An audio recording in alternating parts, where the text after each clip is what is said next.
سلام، سنا هستم. به یک قسمت دیگه از سایلنت پوینت خوش اومدیم. یک کشتی وسط اقیانوس، نه صدایی نه آدمی، فقط باد میوزید و بادبانا تکون میخوردن. اسمش روزالی بود. مثلث برمودا پارت 4. یک کشتی بزرگ فرانسوی که سال 1840 از اروپا راه افتاد، ولی هیچ وقت به مقصد نرسید.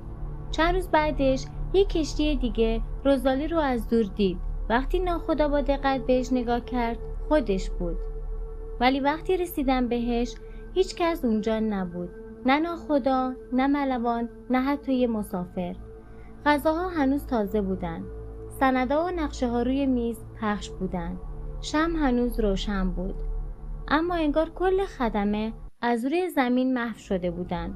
تئوری ها میگه اونا وارد یه دریچه زمان شدن، یا یه موجود ناشناخته آروم و بی صدا اونا رو با خودش برده، یا شاید هم بیگانه ها اومدن و اونا رو با خودشون بردن، یا اینکه یه نیروی عجیب مثل همونایی که تو مثلث برمودا هست باعث ناپدید شدنشون شده.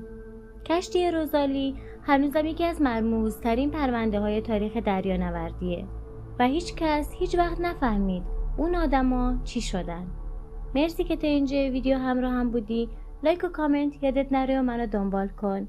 تا یه ویدیو دیگه مراقب خودت باش.